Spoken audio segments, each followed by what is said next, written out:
శ్రావ్య TV ముందుగా headlines చూద్దాం. వైద్యుల నిర్లక్ష్యంతో మాతా శిశు కేంద్రంలో పసికందు.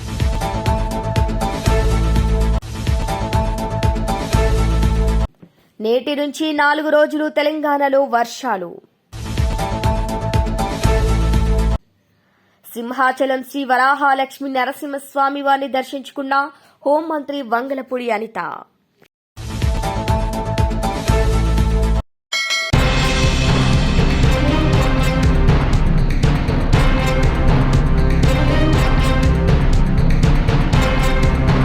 నిత్యం మండుటెండలో పనిచేస్తున్న ఉపాధి హామీ కార్మికుల పట్ల మంత్రి నిమ్మల రామానాయుడు మరోసారి తన మానవత్వాన్ని చాటుకున్నాడు. పశ్చిమ గోదావరి జిల్లా యలమంచిలి మండలం పెనుమర్రు గ్రామంలో అభివృద్ది మరియు పలు పండ్ల శ్రీకారానికి విచ్చేసిన మంత్రి నిమ్మల రామానాయుడికి స్థానికంగా పనిచేస్తున్న ఉపాధి హామీ కూలీలు కనిపించారు. దీంతో వారితో కొద్దిసేపు ముచ్చటించిన రామానాయుడు వారి కష్ట సుఖాలను అడిగి తెలుసుకున్నారు. అలాగే మీకు వేతనాలు సౌకర్యాలు సకాలంలో అందుతున్నాయా అంటూ వారిని ఆరా తీశారు. ఎండాకాలం దాహార్తిని వివరించిన ఉపాధి కార్మికుల సమస్య విని స్పందించిన మంత్రి నిమ్మల అనంతరం ఇక నుంచి నియోజకవర్గంలోని దాతల సహకారంతో ఉపాధి కార్మికులకు పని వేళలో మజ్జిగ అందించే ఏర్పాట్లు చేస్తానని హామీ ఇచ్చారు. అనంతరం ఉపాధి హామీ కూలీలతో కలిసి అల్పాహారం తింటూ వారి బాగోగులను మంత్రి ఆరా తీశారు. అనంతరం గ్రామంలో 1,44,00,000 వ్యయంతో చేపట్టే అభివృద్ది పనులకు ఆయన శంకుస్థాపన చేశారు. రాష్ట్ర ప్రభుత్వం అప్పుల భారంతో ఉన్న ప్రజలకు ప్రభుత్వం ద్వారా అన్ని అభివృద్ది కార్యక్రమాలు చేస్తూనే సకాలంలో సంక్షేమ పథకాలు అందిస్తున్నామని చెప్పారు. గత 5 ఏళ్ల వైసీపీ పాలనలో రహదారులు ఛిద్రం అయ్యాయని, పంట కాలువలో పూడిక కూడా తీయలేదని, ఆయా పనులన్నీ ఒక్కొక్కటిగా కూటమి ప్రభుత్వం చేసుకుంటూ వస్తోందని ఆయన ఉపాధి కార్మికులకు ప్రజలకు సవివరంగా వివరించారు.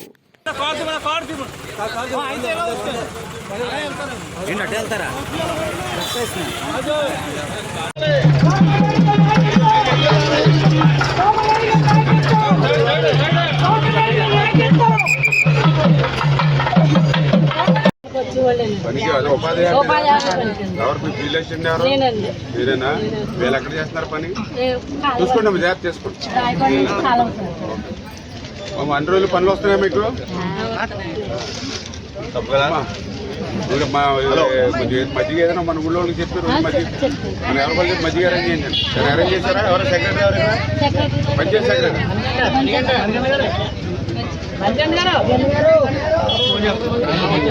ఇప్పుడు బటర్ మిల్క్ పర్మంది చెప్పారు కదా ఊళ్ళో కొద్దిగా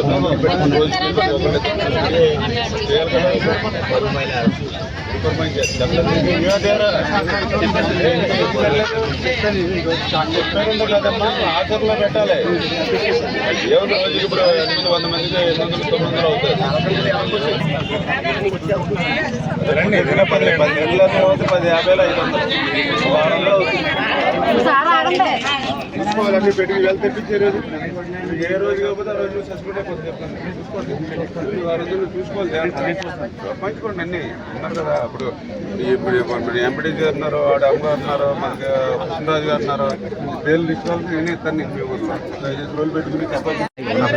రైతు బంధు రామానాయుడు గారు నాయకత్వం, రైతు బంధు రామానాయుడు గారు నాయకత్వం, రైతు బంధు రామానాయుడు గారు నాయకత్వం, రామానాయుడు గారు నాయకత్వం. నువ్వు పనికి వెళ్తున్నావు అమ్మా?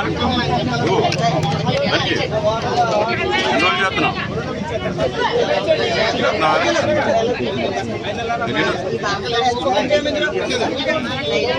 వాళ్ళే బాగా పని చేస్తారు. మాకంటే మీరే కట్టుకుంటారు స్ట్రాంగ్ గా. మాకంటే ఎళ్ళే కట్టుకుంటారు. పెద్దోళ్ళ శరీరం మంచిది. మీ తిళ్ళు అయినా కూడా మంచిగా ఇప్పుడు తినడానికి కూడా నమస్కారాలు తెలియజేసుకుంటూ ఈరోజు 1,44,00,000 రూపాయలతోటి 2 పనులకు ఈరోజు శంకుస్థాపన ఇటు మేడపాడు అదేవిధంగా పెనుమర్రు గ్రామానికి సంబంధించిన పనులకు శంకుస్థాపన చేయడం జరిగింది. ఇప్పుడే మీరు చూశారు, ఏదైతే పెనుమర్రు గ్రామానికి సంబంధించి ఏదైతే మేడపాడు బ్రాంచ్ కెనాల్ ఏదైతే ఉందో, మరి ఈ బ్రాంచ్ కెనాల్కి సంబంధించి ఈ యొక్క ఆయకట్టుకి చివరి భాగాన ఉండడం వల్ల ప్రతి దాల్వా పంటకు కూడా నీటి ఎద్దడి ఉన్నటువంటి పరిస్థితి.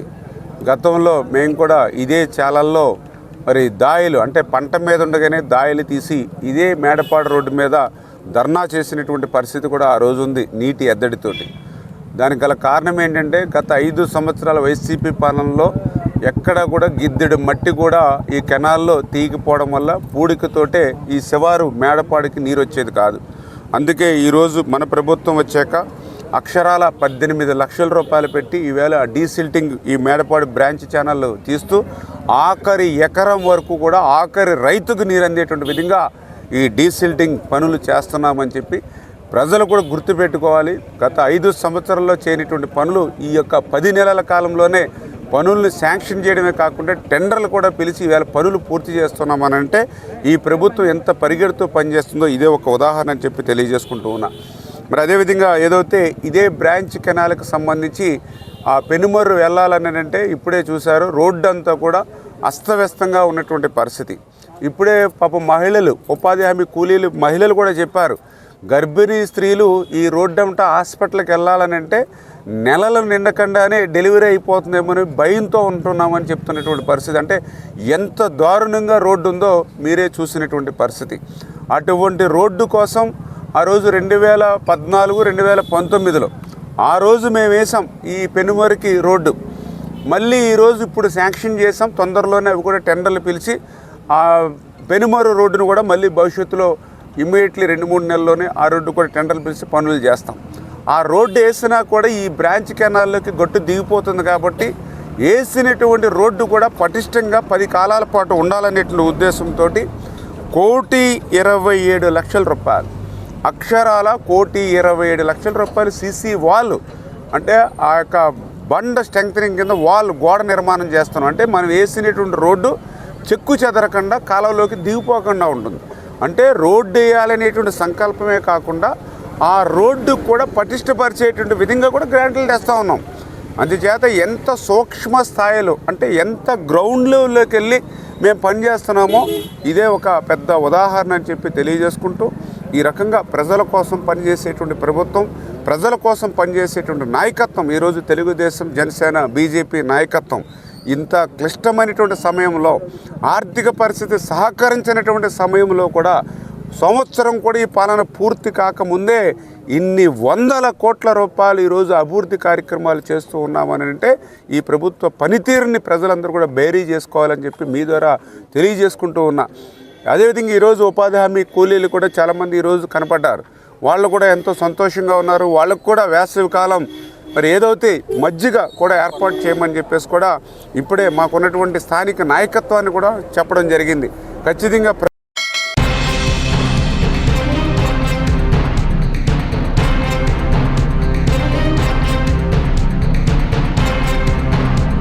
సింహాచలం శ్రీ వరాహలక్ష్మి నరసింహస్వామి వారిని దర్శించుకున్న హోంమంత్రి వంగలపూడి అనిత ఆలయ మర్యాదలతో హోంమంత్రికి ఘన స్వాగతం పలికారు అధికారులు.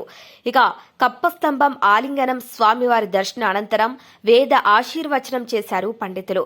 మంత్రి అనితకు స్వామివారి చిత్రపటాన్ని, ప్రసాదాన్ని అందజేశారు.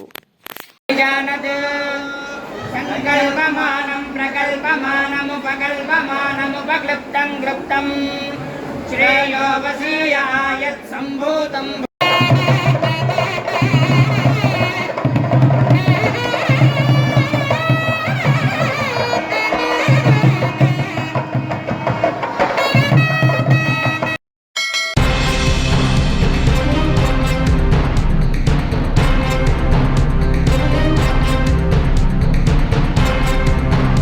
ఎమ్మిగనూరు పట్టణంలో MG brothers HP petrol bunk లో పనిచేస్తున్న రాజు అనే అబ్బాయి 2 రోజుల క్రితం పెట్రోల్ బంక్ లోనే కుప్పకూలి పడిపోవడంతో చికిత్స నిమిత్తం కర్నూలు కిమ్స్ హాస్పిటల్ కి తరలించగా చికిత్స పొందుతూ ఈ రోజు మృతి చెందాడు. పెట్రోల్ బంక్ యాజమాన్యం స్పందించకపోవడంతో మృతదేహాన్ని ఎమ్మిగనూరు హెచ్పీ పెట్రోల్ బంక్ ముందు శవంతో ధర్నా నిర్వహించారు కుటుంబ సభ్యులు. పోలీసులు కేసు నమోదు చేసుకుని రాజు కుటుంబానికి న్యాయం చేయాలని కుటుంబ సభ్యులు, బంధువులు కోరుతున్నారు. 10 రోజుల పాటు కన్నెత్తి కూడా చూడకపోవడం అంటే చాలా దుర్మార్గంగా మేము భావిస్తున్నాం. ఎందుకంటే రాజు దాదాపు ఇదే పెట్రోల్ బంక్లో దాదాపు 15 సంవత్సరాల కాలం పాటు ఇక్కడ పనిచేయడం జరిగింది. పనిచేసినటువంటి కాలంలో కనీసం రాజుకు సంబంధించి ఈఎస్ఐ కానీ పిఎఫ్ కూడా కట్టించినటువంటి దౌర్భాగ్య పరిస్థితిలో బిక్చాటను ఎత్తుకునే పరిస్థితిలో ఎంజీ వాళ్ళు ఉన్నారని చెప్పి ఇవాళ మేము భావిస్తున్నాం. ఎందుకంటే గతంలో ఎంజీ వాళ్ళు అంటే దాన ధర్మాలు చేసేవాళ్ళు, ఎంజీ వాళ్ళు అంటే అందరిని ఆదుకునే వాళ్ళనే ఒక పేరు ఉండేది. కానీ నేటి పరిస్థితి అందుకు భిన్నంగా ఉంది. రాజు చనిపోయినా ఇప్పటి వరకు కూడా కనీసం మేనేజ్మెంట్ ఈ వైపు కన్నెత్తి చూడడం లేదు. హాస్పిటల్లో కొన ఊపిరితో కొట్టుమిట్టలాడుతున్న 10 రోజుల పాటు కనీసం హాస్పిటల్ కూడా ఆ వైపు కన్నెత్తి చూడడం అంటే ఇక్కడున్న మేనేజ్మెంట్ వాంటెడ్గా రాజు చావును కోరుకుంటున్నదని చెప్పి ఈ సందర్భంగా మేము భావించాల్సి వస్తుంది. కాబట్టి గతంలో ఇక్కడ ఎంజీ సంబంధించినటువంటి ట్రస్ట్ ఉన్నటువంటి మెమరీ హాల్లో ఒక కార్మికుడు అక్కడ పనిచేసినటువంటి చుక్క చిన్న రామలింగప్ప చనిపోతే దాదాపు 5 లక్షల రూపాయలు మెడికల్ బిల్లు కూడా ఇవ్వడం జరిగింది. కానీ ఇవాళ రాజు చనిపోతే కనీసం మేనేజ్మెంట్ స్పందించకపోవడం లేదు. కానీ లేబర్ యాక్ట్ ప్రకారంగా ప్రతి కార్మికుడు 8 గంటల సేపు పని చేయాలి. అందుకు భిన్నంగా ఇక్కడ యజమాని మాత్రం 24 గంటల పాటు మీరు పని చేస్తేనే మీరు విధుల్లో ఉండండి, లేకపోతే మీరు అవసరం లేదు, ఏరే వాళ్ళని తెచ్చిపెట్టుకుంటామని చెప్పి ఒక నిరంకుశ ధోరణితో ఇక్కడ వ్యవహరిస్తున్నటువంటి మేనేజ్మెంట్కు ఓ రకంగా రాజు చావు కారణం ఇక్కడ మేనేజ్మెంట్ అని చెప్పి సిపిఐగా మేము భావిస్తున్నాం. ఏదైతేనేమి తక్షణమే స్పందించి ఆ కుటుంబాన్ని ఆదుకోకపోతే రాజు యొక్క అంత్యక్రియలు కూడా ఈ ప్రాంతంలోనే చేయాల్సి వస్తుందని చెప్పి మేనేజ్మెంట్ను హెచ్చరిస్తున్నాం. కాబట్టి స్పందించాలి, రాజు కుటుంబాన్ని ఆదుకోవాలి. చిన్న వయసు 32 ఏళ్ళు ఉన్నటువంటి రాజు 3 ఏళ్ల కాలం సంబంధించినటువంటి ఒక పిల్లోడు ఉన్నాడు. రెండో కాలంకు సంబంధించి 7 నెలలతో ఒక భార్య ప్రెగ్నెంట్తో ఉంది. కాబట్టి ఈ కుటుంబాన్ని పూర్తిగా ఆదుకోవాల్సినటువంటి బాధ్యత కూడా ఈ మేనేజ్మెంట్ పైన ఉందని చెప్పి తెలియజేశాం. లేని పక్షంలో పెద్ద ఎత్తున పోరాటం చేస్తూ రాజు అంతిమ దహన సంస్కరణలు కూడా ఈ ప్రాంతంలో పుంచి పెడతామని చెప్పి మేనేజ్మెంట్ హెచ్చరిస్తున్నాం.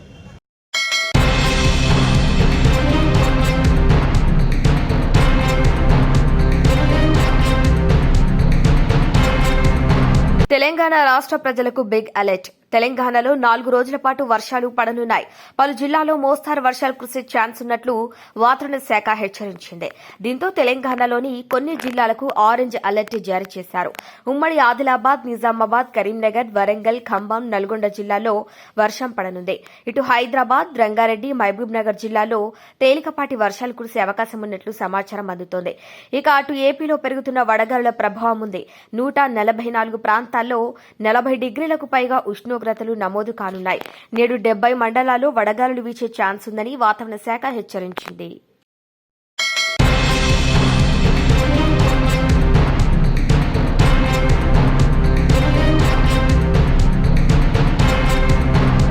జగిత్యాల జిల్లా పెగడపల్లి మండలం సుద్దపల్లికి చెందిన రాజు, జ్యోత్స్న దంపతులకు శనివారం బాబు జన్మించాడు. ఆదివారం శిశువు అనారోగ్యంతో ఉండటంతో మెరుగైన వైద్యం అందించాలంటే ప్రైవేట్ ఆసుపత్రికి తరలించామని తల్లిదండ్రులను సూచించారు డ్యూటీ డాక్టర్. ఇక శిశువును ప్రైవేట్ ఆసుపత్రికి తరలించగా అప్పటికే పరిస్థితి విషమించడంతో తిరిగి మాతా శిశు కేంద్రానికి తరలించే సమయంలో ఆ శిశువు మరణించింది. ఇక మాతా శిశు కేంద్రంలోని డాక్టర్ల నిర్లక్ష్యం వల్లనే తమ బాబు మరణించాడని ఆసుపత్రి ఎదుట ఆందోళనకు దిగారు తల్లిదండ్రులు, కుటుంబ సభ్యులు. ఇక ఆసుపత్రి వద్దకు చేరుకుని కేసు నమోదు చేసి వైద్యులపై చర్యలు తీసుకుంటామని హామీ ఇచ్చారు పోలీసులు.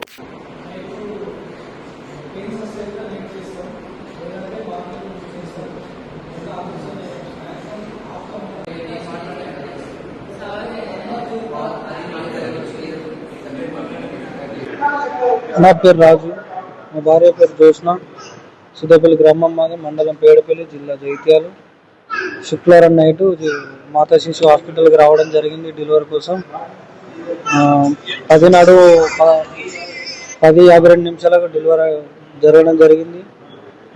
మగ పిల్లడు బాబు పుట్టడం జరిగింది.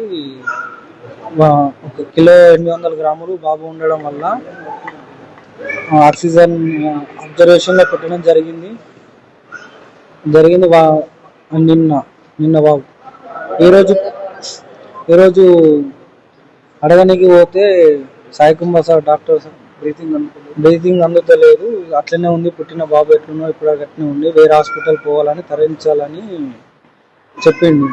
మళ్ళా కాసేపటికి సీరియస్ ఉందని ఆయననే చెప్పి ఆ సార్కు ప్రైవేట్ హాస్పిటల్ ఓన్గా ఉండడం వల్ల ఆయన అనుచరుడు వచ్చి ఇక్కడికి వెళ్ళి హాస్పిటల్ మా వాళ్ళను ఇట్లా పౌడర్ చేసి మైండ్ వాష్ అట్లా చేయడం వల్ల హాస్పిటల్కి వెళ్ళడం జరిగింది. సారు మళ్ళా 1 గంట తర్వాత వచ్చి ట్రీట్మెంట్ చేసిన తర్వాత ఖర్చు ఎక్కువ అవుతుంది, ఇతను స్తోమత అయితే ఇట్లా వేయించండి, లేదంటే కరీంనగర్ గవర్నమెంట్ హాస్పిటల్కి రాస్తానంటే అతను స్తోమత లేదని చెప్పడంతో డాక్టర్ నిర్లక్ష్యం వల్ల నా కొడుకు చనిపోవడం జరిగింది. ఆ డాక్టర్ నిర్లక్ష్యం వల్ల. అదే ఆయన కొడుకుకు ఆయన బిడ్డకి ఏమన్నా ఇదే ఇట్లా నిర్లక్ష్యం చేస్తాడా ట్రీట్మెంట్, అసొంటి డాక్టర్కి ఉద్యోగం ఇవ్వకూడదని గవర్నమెంట్ హాస్పిటల్లో కోరుకుంటున్నాను.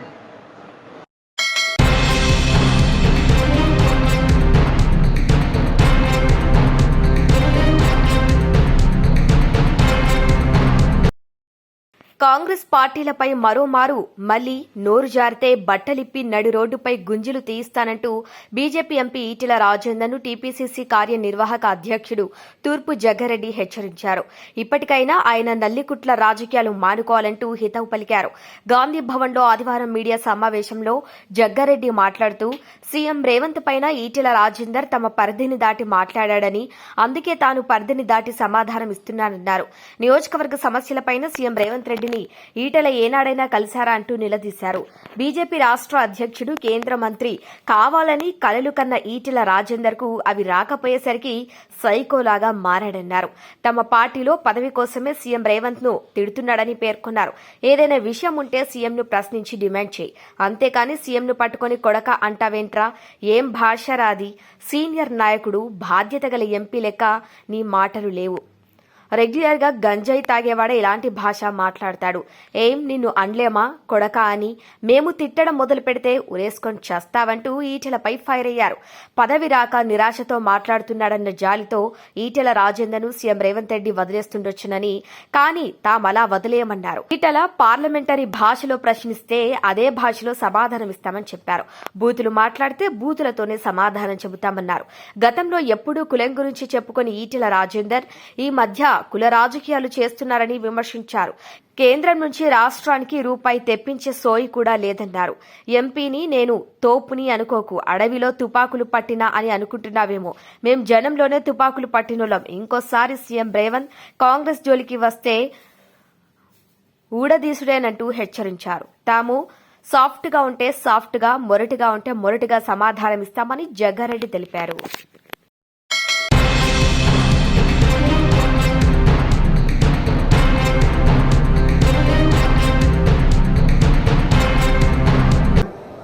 కలెక్టర్ అంటే కలెక్టర్తో మాట్లాడినా, మళ్ళీ లేదు అయోధ్య రామరెడ్డి ఇది వాళ్ళ కాంట్రాక్టర్ అంటే ఆయనతో మాట్లాడినా, అందరితో మాట్లాడి మీది కాదు కదనే. అందులో ఒక కార్గిల్ యుద్ధంలో చనిపోయినటువంటి అది కూడా అందులోనే ఉంది. ఎవరితో మాట్లాడినా చివరికి నేను శ్రీధర్ బాబు గారిని పట్టుకొని మీటింగ్ పెట్టిన ఫస్ట్ టైం. నేను ఆ సచివాలయానికి ఇంతవరకు పోలే, కానీ పోయిన దీనికోసం రంగనాథ్ గారు వచ్చిండు. ఆయన అన్న మాట ఏంటంటే వెంటనే ఆపేస్తాం, అక్కడ ఆక్రమించుకున్న భూమి కానీ కడుతున్న షెడ్లు కానీ ఆపేస్తామని చెప్పిందండి. మీరు అడగండి, ఆపలేదు. ఇప్పటికీ ఒక్క షెడ్ జాగాలో 2 షెడ్లు నిర్మాణం అవుతుంది. నేను నాకేదో పైరవి కోసం పోలే. వాడు అంటే నిన్న ఎవడో మీరు ముఖ్యమంత్రి కలిసిందా, దరఖాస్తు ఇచ్చిందా, అరే ఇచ్చేదానికే దిక్కులేరా కొడుక అని నేను అంటున్నాను. ఇచ్చిన దానికే దిక్కులేదు కదా. అది హిందూ శ్మశాన వాటికలో ఎవరో ఇచ్చినటువంటి దాత ఇచ్చిన భూమిలో వీళ్ళది కాకపోయినా కూడా 2 షెడ్లు కట్టి మొత్తం చెత్త అంతా అక్కడ డంపు చేసి 55 కాలనీల ప్రజానికానికి బాలాజీనగర్లో ఏ వాసన వస్తుందో, బాలాజీనగర్లో ఏ పురుగులు పాతాయో, దద్దులు వస్తాయో ఓ గట్లాడి పరిస్థితి. వాళ్ళు ఏడుస్తూనే ఉన్నారు. చివరి కోర్టుకు పోయి వాళ్ళు ఒక స్టే తెస్తే కూడా ఆ స్టేని లెక్క చేయకుండా కడుతున్నారంటే, అంటే కోర్టులు స్టే ఇచ్చినా కూడా పట్టించుకోరు. హైడ్రా కమిషనర్ రంగనాథ్ గారు శ్రీధరబాబు గారి సమక్షంలో ఇది ఆపేస్తామన్నది కూడా పట్టించుకోరు. కలెక్టర్ గారు చెప్పినా పట్టించుకోరు. ఎవడు చెప్తే పట్టించుకుంటాడు, ఎవడు చెప్తే పట్టించుకుంటాడు. ఇక్కడ సిస్టమ్. అందుకని నేను మళ్ళా అరే ఎవడు ఇక్కడ ఎంఆర్ఓనా, ఆర్డీఓనా, కలెక్టరా, మున్సిపాలిటీ కాదు ఎవడు మరి అంటే ఎవరి కంట్రోల్లో లేడు. ఎవరి కంట్రోల్ లేడు. మీకు జనరల్గా ఏదైనా కోర్టు మెట్లెక్కి ఒక స్టే తెచ్చుకుంటే బలుకుతాడు, అరే కోర్టు ధిక్కార కింద వస్తుందని చెప్పి అర్థం.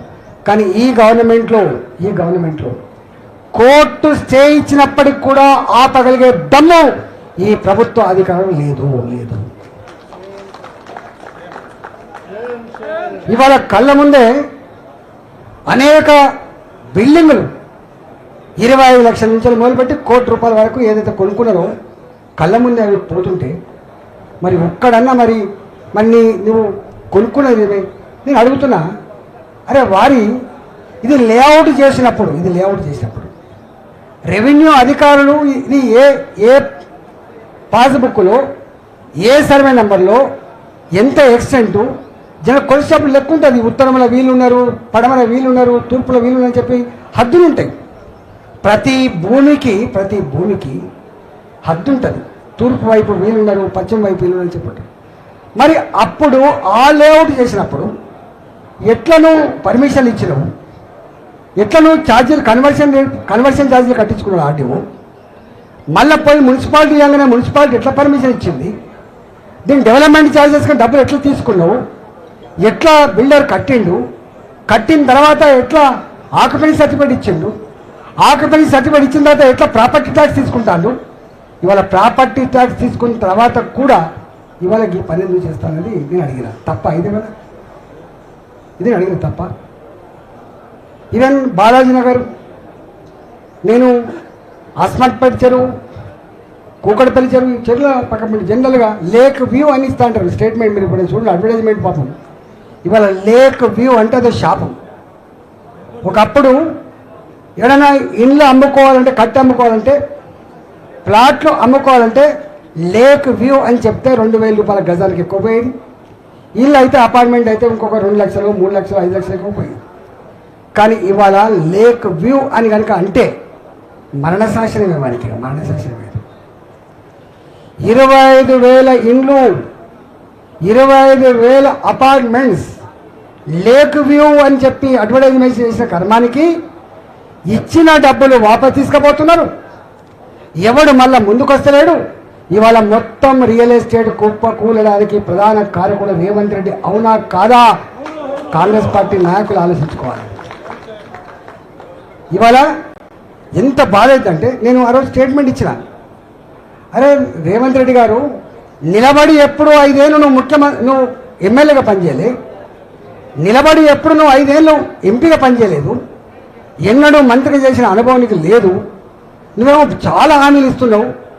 ఒకనాడైతే ఆయన అంటాడు, అదెంతనే బిషాది, వాళ్ళకేమెరకనే, మళ్ళీ ఎంత మెదల్లేని వాళ్ళు మాట్లాడతారు, ప్రజలకెరక నాకెరక, కడుపు కట్టుకొని 1 సంవత్సరం కష్టపడితే 40,000 కోట్ల రూపాయలు వస్తాయని చెప్పినటువంటి వ్యక్తి ఆ వీడియో రేపు మా కార్యకర్తలంతా కూడా బయట పెడతారు. ఇట్లాంటి కొన్ని వందలు ఇచ్చాం. ఇంత పెద్ద ఆనాడు మాట ఇస్తే తప్పని వ్యక్తి అని చెప్పుకునేది కేసీఆర్, మడమ తిప్పని వ్యక్తి అని చెప్పుకునేది కేసీఆర్, రాళ్లతో కొట్టి సంభవం అని చెప్పేది, ఇచ్చిన మాట అమలు కాకపోతే. ముఖ్యమంత్రి రాళ్ళు తలుచుకుంటే దెబ్బల కొదవా అని చెప్పిన ముఖ్యమంత్రి, ధనిక రాష్ట్రం అని చెప్పిన ముఖ్యమంత్రి, హామీ ఇస్తే అమలు చేస్తారు తప్ప మాట తప్పని ముఖ్యమంత్రి, ₹1,00,000 రుణమాఫీ చేయక ఎలుకల పడ్డాడు కేసీఆర్, 4,000 నిరుద్యోగ భృతి ఇవ్వక ఎలుకల పడ్డాడు కేసీఆర్, కాలేజీలో చదివే పిల్లలకు ఫీజు రియంబర్స్మెంట్ చేయక వెలుకల పడ్డాడు కేసీఆర్, చివరికి అప్పుల మీద అప్పులు చేసి తప్ప రైతు బంధు ఇవ్వలేకపోయింది, జీతాలు ఇవ్వలేని పరిస్థితి ఉండేది తెలుసు. నేనన్నా గాయననే ఇవ్వలేకపోయిండు, నువ్వెట్లా ఇస్తావు రేవంత్ రెడ్డి అని చెప్పి నేనన్నా. అంటే ఆయన అన్న మాట ఇది. నేను అప్పుడు లెక్కేసి చెప్పిన, నేను కూడా ఎడ్డోన్నో గుడ్డోన్నో, నాకు నీ అంత తెలివి ఉందో లేదో నాకు తెలియదు, కానీ రేవంత్ రెడ్డి గారు నేను కూడా 5 సంవత్సరాల కాలం పాటు 6 బడ్జెట్లు ప్రవేశపెట్టిన ఆర్థిక మంత్రిని చెప్తున్నా. నాకు తెలిసి 5,000 కోట్లు కూడా అదనంగా సంవత్సరానికి ఖర్చు పెట్టే ఆస్కారం లేదు రేవంత్ రెడ్డి గారు. మీరు గిన్ని హామీలు ఇస్తున్నారు, ఇది అమలు కాదు అని చెప్పినాను. నీది కాకపోతే ఢిల్లీ దాకా దేకమన్నట్టుగా నువ్వు ఇస్తున్నావు, నువ్వు 100% మోసం చేస్తున్నావు అంటే ఈయన అమెరికా నుంచి ఒక స్టేట్మెంట్ ఇచ్చాడు. అమెరికాలో పోయినప్పుడు ఒక స్టేట్మెంట్ ఇచ్చింది, మీరు మీరు బయట పెట్టాలి ఇప్పుడు మళ్ళీ. ఏమని? అబద్ధాలు ఆడితేనే ప్రజలు ఇష్టపడతారు, అబద్ధాలని నాయకుని నమ్ముతారు అని చెప్పింది.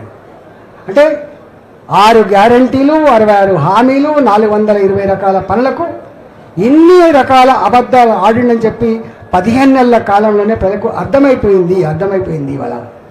దాన్ని ఇలా మనం మళ్ళీ చెప్పాల్సి ఎక్కదు. కాబట్టి ఇవాళ ఈ పరిస్థితులలో నేను పోయేది మాట్లాడిన వీడియోలని మీరు కూడా వినండి. నేను గింతే అన్నా, ఈయనని సైకో అంటారు, ప్రజలు ఎడుతుంటే చూస్తోని సాడిస్ట్ అంటారు. అసలు ఎవడు ఏంది అసలు అని చెప్పి బాధతో మాట్లాడలేమని వాస్తవం. నేను మాట్లాడిన దానికి నా ప్రజల కన్నీళ్ళు నన్ను మాట్లాడించింది, మా ప్రజలు పడేటువంటి ఆవేదన నన్ను మాట్లాడించింది. 25 ఏళ్ళుగా పదవి ఉంటుందా లేదా ముఖ్యం కాదు, కానీ ఉన్న రోజులు నమ్మిన సిద్ధాంతం కోసం ఇవాళ మొట్టమొదటి కూడా నేను ఒక స్టేట్మెంట్ ఇచ్చిన ఇక్కడ. భారతీయ జనతా పార్టీ ఇల్లు కట్టించిన పార్టీ, జాగలు పంచిచ్చిన పార్టీ. బాలాజీనగర్ రూపశిల్పి బాలాజీనగర్ గుడిసెలు కూడగొడుతున్నాడు. దివంగత నరేంద్ర గారు వచ్చి కొడక కూడుసవా అని చెప్పి ఆపిన చరిత్ర మా భారతీయ జనతా పార్టీ. ఇక్కడ ఒక వాజ్పేయి నగర్ ఉంటుంది, ఇక్కడ దత్తాత్రేయ నగర్ ఉంటుంది. ఇక్కడ నువ్వు హైదరాబాద్లో ఎక్కడ పోయినా కూడా దీన్ దయాళ్ నగర్ కావచ్చు, దత్తాత్రేయ నగర్ కావచ్చు, అది వాజ్పేయి నగర్ కావచ్చు, ఇవన్నీ కూడా భారతీయ జనతా పార్టీ కూడు లేని వాళ్లకు గుడు లేని వాళ్లకు ఆదుకున్న పార్టీ భారతీయ జనతా పార్టీ. మేము ఇక్కడ ఉన్నాం బిడ్డ, మేము ఇక్కడ ఉన్నాం. ఇవాళ మీకు అర్థం కావాలి, దేశాన్ని పాలిస్తున్న పార్టీ. మీ ముఖాలకు అంతకుమున్న ముఖ్యమంత్రి కూడా నేను 100 సార్లు చెప్పిన, నువ్వు ఇలా ఏ డబుల్ బెడ్రూమ్లో కట్టినావో ఈ డబుల్ బెడ్రూమ్లో దాంట్లో 2,50,000 ఇండ్లు కేంద్ర ప్రభుత్వం శాంక్షన్ చేసింది. ఆ ఇండ్లు కూడా కట్టే తెలివి లేదు మీకు అని చెప్పిన. ఇవాళ నీకు కూడా మళ్ళీ దిక్కు మళ్ళీ కేంద్ర ప్రభుత్వం ఇవ్వాలి. నీ దగ్గర ఏం లేదు, సరుకు లేదు. ఇవాళ మొన్న కూడా చెప్పినాం మేము, ఇక్కడ హైదరాబాద్లో కూడా ఇంత పెద్ద వైబ్రెంట్ సిటీ, ఇంత గొప్పగా అభివృద్ధి చెందుతూ ఉంటే ఇవాళ ఇక్కడ ఫెసిలిటీస్ కూడా మనం కల్పించిన. వీళ్ళ కోట్పల్లి కడుతున్నాం, 940 కోట్ల బిడ్చి మనం కడుతున్నాం. ఉప్పల్లో వాడు దివాళీ చేస్తే కాంట్రాక్టర్ కడుతున్న బ్రిడ్జ్ మనం కడుతున్నాం. మొన్న ఓపెన్ చేసిన బ్రిడ్జ్ మనం కట్టినాం. ఎలిమినార్కి వేస్తున్నటువంటి 6 లేన్ 8 లేన్ రోడ్ మనం కడుతున్నాం, బ్రిడ్జ్ మనం కడుతున్నాం. ఇవాళ శంషాబాద్లో ఫ్లైఓవర్ల మీద పోయేటువంటి బ్రిడ్జ్ని మనం కడుతున్నాం. అంటే కొన్ని వేల కోట్ల రూపాయల నుంచి మనం చేస్తున్నాం. ఇక్కడ ప్రజలు 8 మంది పార్లమెంట్ సభ్యులు గెలిపించారు. మీకు అర్థం కావాలి, ఇక్కడ హైదరాబాద్ చుట్టుపక్కల హైదరాబాద్లో 3 ఎంపీలు ఉంటాయి, మీకు గుర్తుపెట్టుకోవాలి. పక్కా మొత్తం ఎంపీలు 3. ఇవాళ మల్కాజ్గిరిలో 100% హైదరాబాద్లో ఉన్నటువంటి ఎంపీని గుర్తుపెట్టుకో. ఇక్కడ రూరల్ ఏరియా లేదు. ఇప్పుడు మొత్తం 3 చింతలపల్లి కావచ్చు. అది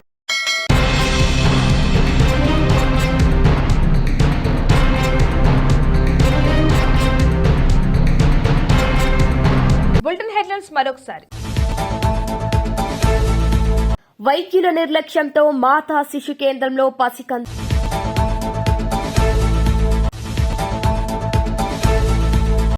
నేటి నుంచి 4 రోజులు తెలంగాణలో వర్షాలు. సింహాచలం శ్రీ వరాహలక్ష్మి నరసింహస్వామి వారిని దర్శించుకున్న హోంమంత్రి వంగలపూడి అనిత. ఇవి వాళ్ళ బులెటిన్ అప్డేట్స్. కీప్ వాచింగ్ స్ట్రాబె టీవీ.